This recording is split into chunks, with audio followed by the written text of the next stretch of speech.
There are many enticing ways to begin miniature painting as a hobby, all with their own promises and pitfalls. Today I want to share with you what I believe to be the best way to begin miniature painting as a hobby. It will smoothly introduce you to the hobby and provide you with a strong foundation of skills that you can use as you grow as a painter. Welcome to Trehane Miniatures. For me, there are two hallmarks of a good introduction to miniature painting. First is that there has to be a low barrier to entry. This means that the process needs to be easy to understand and easy for beginners to replicate. It also means that resources are readily available and that there is a low initial cost to entry. The second hallmark of a good introduction to miniature painting is that it should have a high ceiling for growth. This is a big one. The foundational skills that you develop from painting your first miniature on should naturally and smoothly transition into more advanced skills as you continue to build upon this foundation. Faster and easier does not mean better for beginners. So let's address what many of you may be thinking right now. My favorite method for introducing new painters to the hobby is not slap chop, and it is not the use of speed paints. Now, slap chop and speed paints are fine tools for getting your miniatures painted up and on the table quickly. Many painters achieve fantastic results with these tools. However, I just don't think it's the best way to start for beginners. I have used speed paints many times for batch painting, and I even enjoy making my own speed paint colors. However, at about $4 per bottle, speed paints are nearly twice the price per bottle as standard acrylic paints, even when purchased in sets. Not only that, but as I pointed out in my Ghoul speed painting video, I was surprised by how much more paint is required to paint the model when painting with speed paints. This makes speed paints, or contrast paints, exponentially more expensive than standard acrylic paints. Furthermore, the skills acquired when using speed paints does not translate well into more advanced skills like glazing or layering. In the beginning, I was so sure that miniature painting was going to be the least fun, most frustrating experience of my life that I was looking for the fastest, easiest way to paint miniatures. If speed paints existed back then, I would have jumped on the bandwagon and never looked back. Luckily, I was forced in another direction, which eventually led to a love for the hobby and growth as a miniature painter. And before you say, "But Aaron, speed paints help me develop my brush control because it requires me to paint inside the lines." Stop it. If you're over the age of 6 and you can trace the alphabet in one of those little preschool workbooks, you possess the fine motor skills to accurately place a brush tip onto a plastic miniature. Now, brush control is a thing in miniature painting, but it has much more to do with how the paint is thinned, how it's loaded onto your brush, and how that paint flows off the brush for a particular technique that you're using. Speed paints don't teach you this type of brush control. Speed paints absolutely do serve a purpose. If you give miniature painting as a hobby a fair shot and determine that it's not for you, then speed paints and slap chop are fantastic tools for spending as little time as possible painting miniatures. I myself almost always use speed painting methods when batch painting large groups of similar miniatures, so I'm definitely not here to shit on speed paints or slap chop. And here it is. The best way to begin miniature painting as a hobby, in my opinion, is a base shade highlight approach to miniature painting. It is the original speed painting method. This is a simple 3-step process that is easy to understand and replicate, it's inexpensive to get started, and the skills developed here will seamlessly transition into more advanced painting techniques. I'll be demonstrating this method as I paint up the Robins from the upcoming Deceased board game, and I'll discuss each step of the way how these initial skills can morph into some more advanced techniques. Let's look at what we need to get started. First, we'll go over the basic supplies that we need to get started in miniature painting. There are 3: paints, paint brushes, and a paint palette. There are a lot of great starter paint sets out there. One of my favorites is the Vallejo Game Color Fantasy Color Set. It comes with 16 paints that include all the colors that you need to get started, as well as a couple of metallics. The Army Painter also makes a ton of great paint sets that almost always include a free brush or two, as well as washes. These sets are easily found on Amazon for around $2 per bottle or less when purchased as a set. For example, these 16 bottle sets are routinely on sale for around $25 to $30, and even at the usual price of $32, they're still a great value. In fact, my favorite paints are actually any paints that I can find for $2 a bottle or less. Next, you'll need a set of brushes. Grab a set of synthetic brushes in a variety of sizes. A set that contains sizes 0, 1, 2, and 3 is enough to get you started, but larger brushes have their uses also. A typical set runs in the $10 to $15 range. If you fall in love with the hobby, you can then invest in a Kolinsky Sable brush. Just one single size 1 Kolinsky sable brush is really all that you need for the finer details. Even after painting for many years, I still use synthetic brushes in every single one of my painting videos. I use exactly one size 1 Kolinsky sable brush for the finer details, and this size 1 brush is the smallest brush that I use on any miniature. As for palettes, a simple dry palette or dish is all you need. You can find a pack of 6 at the dollar store for more than $1, but not much more. There is no need to get all caught up in wet palettes or any of the latest greatest must-have gadgets. We're just getting started, so we keep the investment small to begin with.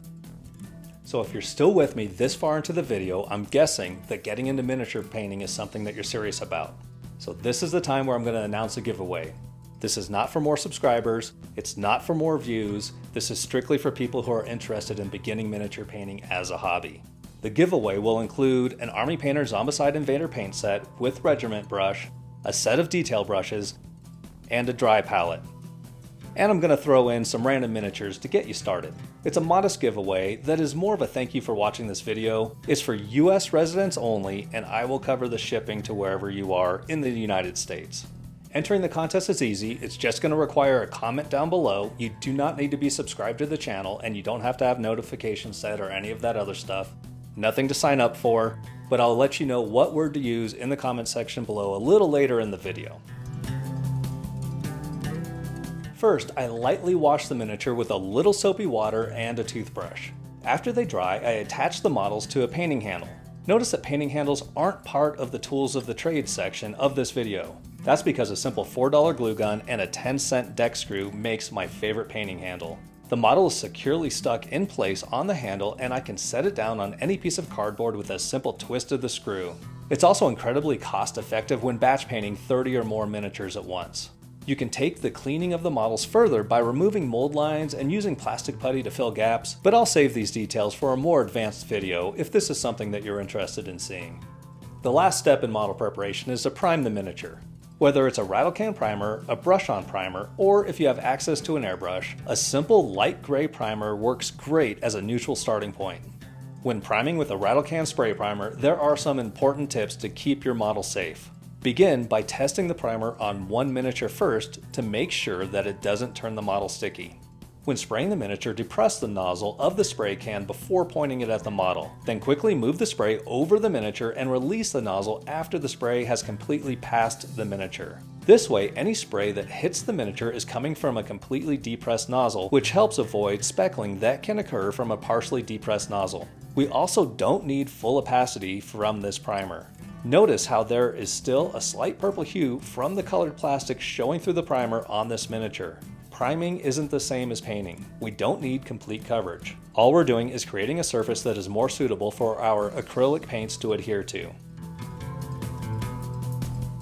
When preparing the paints on our palette, we want to thin them just enough so that no visible brush strokes are left on the miniature as we paint. This is done simply by adding a little water. I like to add water 1 drop at a time using either my fingertip or the back of my brush handle. Also, I like to use the back of my brush handle to mix the water into the paint. Some painters use an old brush for this, but if we're just starting, we don't have any old brushes. Using the back of the brush to mix the paint prevents paint from getting into the ferrule of the brush, which can damage it. This is also less wasteful because we don't end up with a brush loaded with paint after mixing.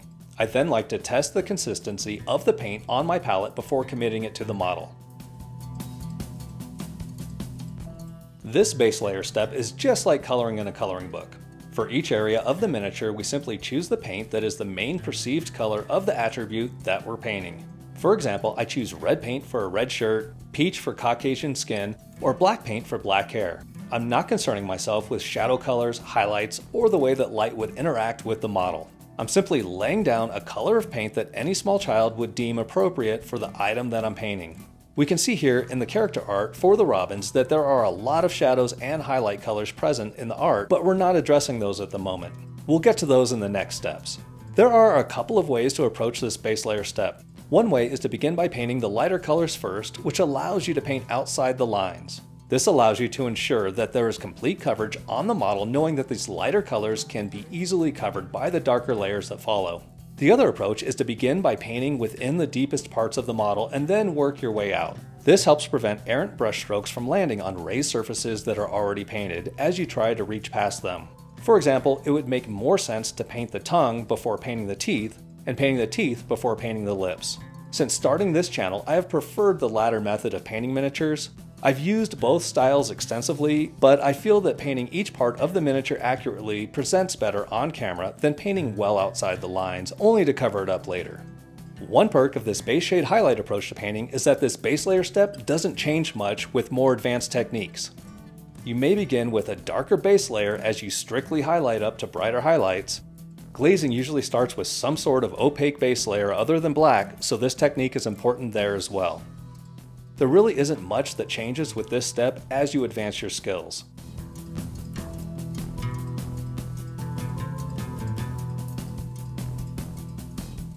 It may appear on the surface that shading the miniature is the simplest part of this speed painting method that requires the least amount of discussion, as you're simply just slathering a wash over the entire miniature. And while this step is easy to implement, it also contains the most potential for growth out of all the steps in this process. When we first begin using this step, we really do just slap a wash over the entire model. Usually we use a dark neutral color like brown or black brown that works well as a shadow color for all of the painted areas of the model. This simple act greatly increases the contrast of the piece and makes all of the small details on the model stand out more. This is often referred to as talent in a bottle or liquid talent. This is all that's required to shade your model. Once you've been using this shading method for a while and have gotten comfortable with it, you can expand your skill set by incorporating different colored shade washes in your arsenal. This will potentially allow you to choose a specific colored wash for each section of your miniature. This gives you great control over how the shadow color presents on the model and usually entails using a darker version of the paint color in wash form. However, you can get quite creative with these various colored washes. For example, I think that red wash makes a great shadow color for yellows. And I like how violet washes shade light grays.